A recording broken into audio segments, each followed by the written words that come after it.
नमस्कार, मैं हूं सौलत जबी। स्वागत है आपका उत्तराखंड के प्राइम बुलेटिन में। चलिए रुक करते हैं खबरों का। उत्तराखंड में लोकसभा चुनाव की सभी चुनावी प्रक्रिया पूर्ण होते ही सभी प्रत्याशी अपने प्रचार प्रसार में जुट गए हैं, जिसके चलते सभी पार्टियों के प्रत्याशियों ने ग्राम पंचायतों में चुनावी जनसभा आयोजित करनी शुरू कर दी है। इसी क्रम में हरिद्वार लोकसभा सीट के बीएसपी उम्मीदवार अंतरिक्ष सैनी ने नसीरपुर कला गाँव में चुनावी जनसभा का आयोजन किया और जनता से वोट की अपील की। हमारे आदरणीय अध्यक्ष जी और समय में सम्मानित मंच और सम्मानित सदन और उपस्थित मेरे सभी बुजुर्गों और नौजवान दोस्तों, आपका ये उत्साह मुझे बता रहा है कि यहाँ परिवर्तन होगा। इस हरिद्वार लोकसभा आपका सहयोग चाहिए, आपका आशीर्वाद चाहिए और दुनिया की कोई ताकत उस परिवर्तन को नहीं रोक सकती। जो लोग 5 साल तक चाहे कांग्रेस के रहे हो चाहे भारतीय जनता पार्टी के रहे हो, कभी आपके बीच में नहीं आए, आज उनको आप इस उत्साह के बाद देखने के बाद मुझे लग रहा है कि 11 तारीख को जनबल उस धनबल का जवाब देगा, मुंहतोड़ जवाब देगा और उनको धराशायी करेगा और आप विजयश्री हासिल करेंगे। हरिद्वार से विकास कुमार की रिपोर्ट। लोकसभा चुनाव की गहमागहमी के बीच कांग्रेस ने बीजेपी को हल्द्वानी में बड़ा झटका दिया है। बीजेपी महिला मोर्चा की पूर्व प्रदेश अध्यक्ष मंजू तिवारी कांग्रेस में शामिल हो गई हैं। मंजू तिवारी ने कांग्रेस महासचिव हरीश रावत, नेता प्रतिपक्ष इंद्र देश और प्रदेश प्रभारी अनुग्रह नारायण सिंह के समक्ष कांग्रेस की सदस्यता ली। माना जा रहा है कि मंजू तिवारी के कांग्रेस में शामिल होने से बीजेपी को थोड़ा नुकसान उठाना पड़ सकता है। मंजू तिवारी ने बीजेपी को फाइनेंसर की पार्टी बताते हुए कहा कि पार्टी में उनका कोई सम्मान नहीं है, जिसके चलते उनकी भावनाएं आहत हुई हैं और उन्होंने कांग्रेस में जाने का निर्णय लिया। दोनों ट्विंकल ट्विंकल लिटिल स्टार से काम चलाए। मैं पहले से कह रहा हूँ कि हम ट्विंकल ट्विंकल लिटिल स्टार से काम समय नहीं दे रहे उत्तराखंड को, या हल्द्वानी नेता लोग नहीं, वो उत्तराखंड को काफी समय दे रहे हैं, लेकिन हमारी अपनी चुनावी रणनीति हर क्षेत्र की है, तो उस हिसाब से ही हम संचालन करेंगे। मैंने कहा उसी हिसाब से हम संचालन करेंगे। ताकि कोई बात नहीं है, क्योंकि मैंने आपसे कहा जो हमारे शीर्ष नेता है माननीय खंडूरी जी, उनसे मैं आहत हुई और ऐसे ऐसे हमारे बुजुर्ग नेता बहुत पहले भी जो दरकिनार कर दिए गए हैं। बुजुर्गों का सम्मान करना चाहिए जिन्होंने पार्टी को सींचा है, पाला है, पोसा है।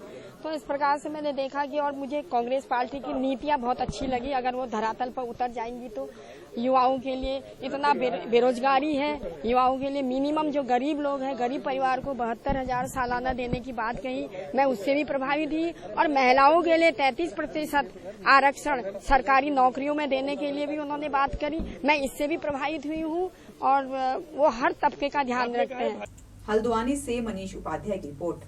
वक्त तो चला एक छोटे से ब्रेक का। धर्म, आस्था और सभ्यता जीने का हुनर सिखाती है। एक प्रदेश जहां संस्कृति फिजाओं को महकाती है, घर घर से जहां देश सेवा सरहद पर ले जाती है। एक प्रदेश जहां की मिट्टी भी वतन परस्ती निभाती है।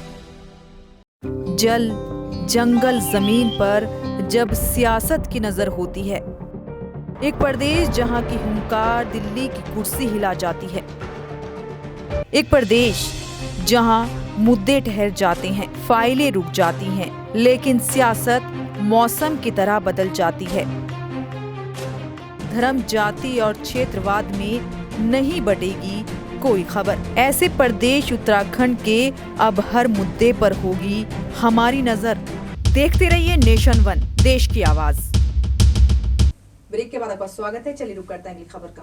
देश के अंदर लोकसभा चुनाव का माहौल चरम पर है। वहीं राजधानी देहरादून में भी भाजपा कार्यकर्ताओं ने एक जनसभा का आयोजन किया, जिसमें क्षेत्र और आसपास के लोगों ने हिस्सा लिया। इसी दौरान भाजपा कार्यकर्ताओं ने लोगों को भाजपा की उपलब्धियां बताई।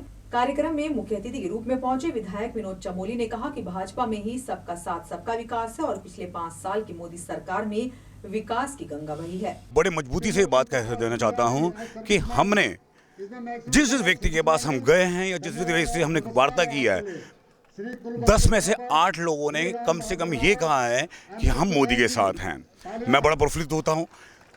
ये जीत जिसकी होगी, ये जीत रमेश पोखरियाल, डॉक्टर रमेश पोखरियाल निशंक जी की नहीं होगी, ये जीत मोदी की नहीं होगी, ये उस जनता की जीत होगी जो देश का सम्मान करता है, देश पे गर्व करता है। मैं और बड़ी बात कहता हूं, एक छोटा सा कार्यकर्ता होने के नाते मेरा फर्ज बनता है कि अपनी पार्टी का दायित्व जो भी मिलेगा मैं करता रहूंगा। निश्चित तौर पर देखिए, अभी हमने पलायन आयोग बनाया और पलायन आयोग अपना काम कर रहा है। अभी आपने देखा होगा हमने 98 ग्रोथ सेंटर्स हम लोग बना रहे हैं पूरे उत्तराखंड के अंदर, जिसमें 72 ग्रोथ सेंटर लगभग हमारे ऑपरेशनल हो गए हैं। तो उन ग्रोथ सेंटरों के माध्यम से हम वहाँ की इकोनॉमी को वहीं पर कंट्रोल करने की कोशिश कर रहे हैं। हम चाह रहे हैं कि गाँवों के आसपास ऐसी व्यवस्था बने कि वहाँ के लोगों को वहीं रोजगार जनरेट हो। ताकि भाई पलायन का मुख्य कारण क्या है? बेरोजगारी। तो अगर हम वहाँ लोगों को रोजगार दे पाएंगे, उनके जो स्थानीय उत्पाद हैं उनका सही मूल्य उनको वहीं मिल जाएगा, बाजार उपलब्ध हो जाएगा, उनको हम स्किल डेवलपमेंट कर पाएंगे, तो निश्चित तौर पर लोग रुकेंगे। तो पलायन एक बड़ा सब्जेक्ट है। इसको हम जैसे 13 डेस्टिनेशन हमने ढूंढे हैं, जो नए डेस्टिनेशन हम टूरिस्ट डेस्टिनेशन बनाने जा रहे हैं, तो ये सब उसी का हिस्सा है कि हम पलायन को रोकने के लिए या रिवर्स प्लान करने के लिए हम एक कार्य योजना को बनाकर आगे बढ़ रहे हैं, और मैं समझता हूँ उसमें हमको सफलता भी मिलेगी। देहरादून से ही देश त्यागी की रिपोर्ट। 2019 लोकसभा चुनाव के मद्देनजर जहां एक ओर देश में आचार संहिता लगी हुई है, तो वहीं दूसरी ओर आचार संहिता का उल्लंघन होता नजर आ रहा है। उत्तराखंड के पिथौरागढ़ के बैरीनाग में पुलिस और आबकारी टीम की छापेमारी में 380 पेटी अवैध शराब बरामद हुई है। शराब को एक निजी कंपनी के ब्यूटी पार्लर और सिलाई सेंटर से बरामद किया गया है, जिसकी कीमत 6 लाख रुपए बताई जा रही है। संजय कुमार जिला आबकारी अधिकारी के मुताबिक मामले की जाँच की जा रही है और जल्द से जल्द दोषियों को हिरासत में ले जाने का आश्वासन भी दिया गया है। आचार संहिता के दौरान जो है पूरे जनपद में छापामार कार्रवाई जारी है, जिसके क्रम में सूचना मिली थी कि अवैध शराब कहीं पर रखी हुई करके, इसी क्रम में यह बरामदगी हुई है। लगभग 350 पेटी देसी शराब बरामद हुई है। ये कार्रवाई चल रही है इसके खिलाफ। बैरीनाग से प्रदीप मेहरा की रिपोर्ट। अब तक की खबरों में बस इतना ही। देश दुनिया की तमाम खबरों के लिए बने रहिए नेशन वन के साथ। नमस्कार।